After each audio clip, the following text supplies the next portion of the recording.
नमस्कार, मैं सोनू इस वक्त आपको तस्वीरें दिखा रही हूँ हरियाणा के करनाल से, जहाँ पर किसानों की बात आए तो सभी को लगता है कि किसान जो है सबसे ज़्यादा कमाने वाला इंसान है, क्योंकि वो हम सबको अन्न देता है और सारी चीज़ें करता है। लेकिन वहीं पर किसानों की हालत आज क्या है ग्राउंड लेवल पर, वो सारी चीज़ें, वो सारी बातें जो है हमारे साथ किसान मोर्चा, युवा मोर्चा संगठन से अभिमन्यु जी हैं, जो कि बताएंगे कि क्या कुछ किसानों की हालत है और क्या कुछ वो अपील करने के लिए आज करनाल में पहुँचे हैं। क्योंकि आज हम यहाँ पर आपको दिखा रहे हैं कि किसानों की हालत कितनी दर से बदतर कर दी जा रही है और बिल पे बिल पारित कर दिए जा रहे हैं, और उसके बाद उन बिलों की कोई भी वैल्यू नहीं रहती है, क्योंकि उनको चेंज कर दिया जाता है किसानों की हालत को फिर से जो है कमज़ोर करने के लिए। क्या कुछ अभिमन्यु जी कहते हैं, क्या कुछ ये बताना चाहते हैं, किस लिए आज करनाल पहुँचे हैं और क्या कुछ हमें और आप लोगों को मैसेज देना चाहते हैं, क्या कुछ बताएंगे, आइए इनसे जानते हैं। काफ़ी बड़ी पंचायत किसानों की रखी गई है, जिसमें हरियाणा, पंजाब, उत्तर प्रदेश, राजस्थान, महाराष्ट्र, गुजरात सभी जगह के किसान भाई शामिल होंगे। और जो उस पंचायत का मुख्य एजेंडा है वो ये रहेगा कि भाई जब हमारा आंदोलन पिछले साल हमने स्थगित किया था 9 दिसंबर 2021 को, तो सरकार ने हमारे साथ कुछ वादे किए थे, लेकिन वो तमाम वादे सरकार के अभी भी अधूरे हैं।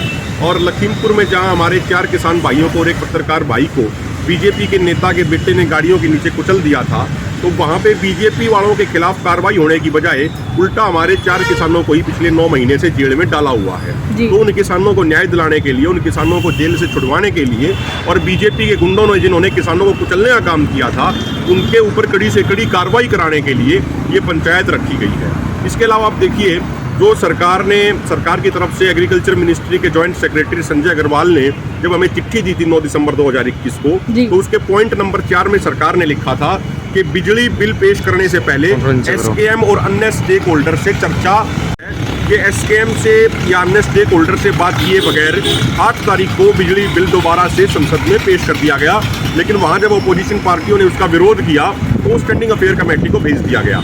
किसानों के लिए समझने की बात यह है कि पहले जो 2020 में बिजली बिल जो लेके आई थी सरकार, वो बहुत ज़्यादा खतरनाक था। पहले क्या होता था 2020 से पहले कि जैसे हरियाणा है, पंजाब है, कर्नाटका है, जो कई स्टेट हैं, उनमें या तो किसानों को बिजली बिल्कुल फ्री मिलती है या फिर बहुत कम रेट पे 20 पैसा 25 पैसा प्रति यूनिट के हिसाब से किसानों को बिजली मिलती है। तो जो पावर डिस्कॉम हो गए, जो पावर की बिजली वाली जो कंपनी होगी, जिनको पावर डिस्कॉम बोलते हैं, जो डिस्ट्रीब्यूशन करती है पावर का, तो राज्य सरकार डायरेक्ट उनके खाते में पेमेंट भेज देती थी उस बिजली की जो कंपनी ने किसानों को दी है, मुफ्त में या बहुत कम रेट में। तो 2020 के बिल में सरकार का प्रयास ये था, वो नया नियम ऐसा बनाना चाहते थे कि 6 महीने तक हर महीने किसान पहले बिजली का बिल भरे और उसके बाद 6 महीने बाद सरकार उसके खाते में भेज देगी। लेकिन हमारा ऐतराज ये था कि किसान के पास हर महीने तो पैसा आता नहीं है, 6 महीने में उसकी फसल बिकती है, उसके बाद उसकी आमदनी होती है। और हमें ये भी पूरी आशंका थी कि जिस तरीके से सिलेंडर वाली सब्सिडी में इन्होंने किया, कि पहले लोगों ने सब्सिडी छुड़वा दी, कहा कि हम डायरेक्ट खाते में भेज देंगे, जिसको ये डीबीटी बोलते हैं। लेकिन धीरे धीरे सिलेंडर की लिमिट घटाते गए। पहले साल में 12 की बात कही, फिर साल में 8 ले आए, फिर और कम ले आए, और अब क्या करते हैं, सब्सिडी के नाम पे मजाक करते हैं। 2 रुपया का मैसेज आ गया, 4 रुपये का मैसेज आ गया, 6 रुपये का मैसेज आ गया। तो एक तरीके से ये पूरे जो किसानों को जो बिजली मुफ्त में या बहुत कम रेट में मिलती है, उसको ही खत्म करना चाहते थे। इसलिए हमने आंदोलन में आवाज़ उठाई तो सरकार को पीछे हटना पड़ा। अब सरकार ने कान यूं ना पकड़ के हाथ घुमा के कान पकड़ लिया।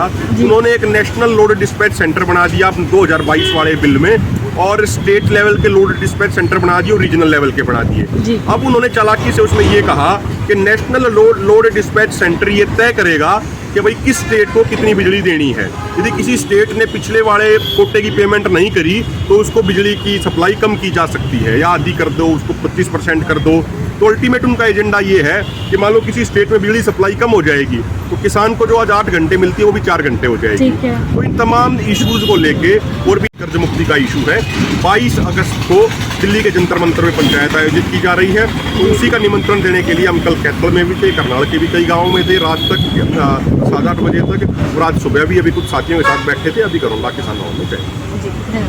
लोगों से अपील रहेगी कि वीडियो को ज़्यादा से ज़्यादा शेयर जरूर कीजिए, क्योंकि किसानों की अगर बात की जाए तो सभी लोग जो है मिलकर सहयोग करते हैं, और किसानों के साथ इतना जो बुरा है वो व्यवहार हो रहा है और बुरी चीज़ें क्रिएट हो रही है, जिनको रोकना चाहिए। क्योंकि हमें अन्न देते हैं किसान सभी और हमारे लिए सारी चीज़ें करते हैं, तो हमें भी ये बनता है कि उनके लिए कुछ ना कुछ हम जरूर करें। आप लोगों से अपनी वीडियो को ज़्यादा से ज़्यादा शेयर जरूर कीजिए और तमाम लेटेस्ट अपडेट के लिए बने रहिएगा आपके अपने channel voice of the children के साथ। कैमरा मैन पर टीम के साथ।